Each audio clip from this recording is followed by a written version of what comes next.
Welcome back sa aking YouTube channel, Jeremy's TV Manila. Like, share, and subscribe. Anyway, wala nang kumbay pa, libre lang. Tulong mo na lang din sa kapwa mo. Alright, thank you very much po. So, ang topic natin ngayon po today's reflection o ang mabuting balita sa araw na ito. Nasa huli ang pagsisisi at tila ba na sa panahon ngayon o yung kalagayan mo, hindi mo natupad yung mga pangarap mo dahil sa sunod mo yung tama.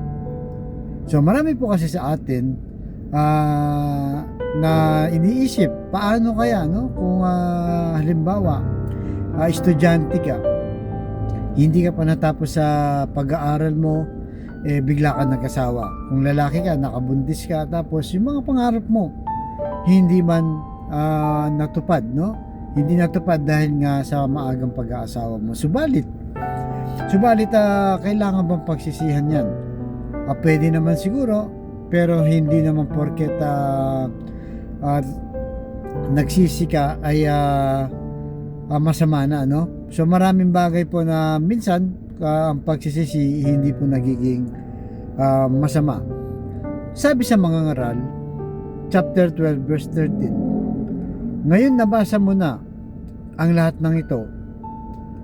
Ang huling payo, matakot ka sa Diyos at sundin ang kanyang utos dahil ito ang tungkulin ng bawat tao. So yun po, yung kinukwento natin, napakalinaw na kung halimbawa nag-asawa ka ng maaga, hindi ka natapos sa pag-aaral, pero di ba ginampanan mo naman ang iyong tungkulin bilang isang mabuting ama, mabuting asawa at mabuting kapamilya. Kasi po ganun po ang maraming sitwasyon sa atin ngayon na nagsisisi dahil natila ba na yung mga pangarap natin sa buhay ay hindi natupad dahil sa maling na pagdesisyonan natin sa panahon ngayon. Pero na-realize mo rin na hindi naman po ang tagumpay ay sukatan lamang sa maraming pera, di ba? Kasi nga kung natapos ka, baka malaki ang sweldo mo o yumaman ka, pero hindi po sa lahat ng pagkakataon ay ang tinatawag natin successful ay para lamang sa mga maraming naipundar, maraming pera. Siguro niloob din ng Diyos, baka may ibang plano siya, bagamat hindi natupad yung mga pangarap mo, nakapili mo naman yung mga pamilya mo, kahit maaga kang nag-asawa. So kumbaga, datupad mo yung layunin ng Diyos na maging mabuting isang ama, mabuting isang pamilya. Siyempre yung mga anak mo, baka sila yun, sila yung tutupad sa yung mga pangarap na hindi mo man nakamit. Kaya kung ano man ngayon ang sitwasyon mo sa iyong buhay at hindi mo pa nakakamit ang pangarap mo, huwag kang mawalan ng pag-asa. Hindi pa huli ang lahat, as long as nagampanan mo bilang isang mabuting tao na layunin ng Diyos. Yan po ang tunay na tagumpay. Halimbawa ako, pinangarap ko po nung panahong binata pa tayo, medyo bata-bata pa ng konti, yung mag-abroad. Subalit hindi po ako nakapag-abroad. Kwento sa totoong buhay ko.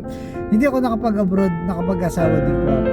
Pero natapos naman ako sa pag-aaral. Subalit, iniisip ko nga rin, kagaya nga sinasabi ko, kung saan ang nakapag-abroad ako, ay baka mas malaki nga ang sweldo, Karamihan po, ganun po ang iniisip ng ating mga kababayan.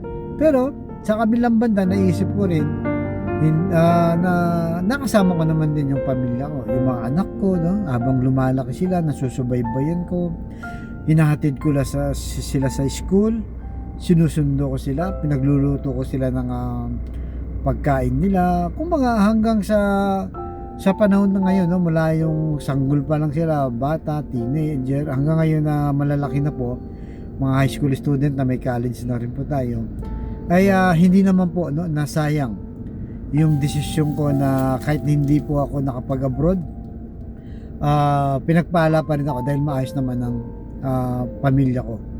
Yun po ang ating laging isipin, hindi po porket hindi mataas ang sweldo mo ngayon wala pa tayong negosyo, wala pa tayo talaga maraming naipundar, okay lang po yan. Darating din ang panahon na ibibigay din sa iyo ni Lord. Baka na-delay lang dahil sa maling desisyon mo, no? Napaagang desisyon mo, pero pinagbuti mo naman ay meron pong gantimpalang naghihintay sa atin, no? Baka nga kahit hindi sa atin yan na sinasabi ko, baka sa mga anak po natin. Kaya mahalin po natin ang ating pamilya, itaguyod ang ating mga anak, no?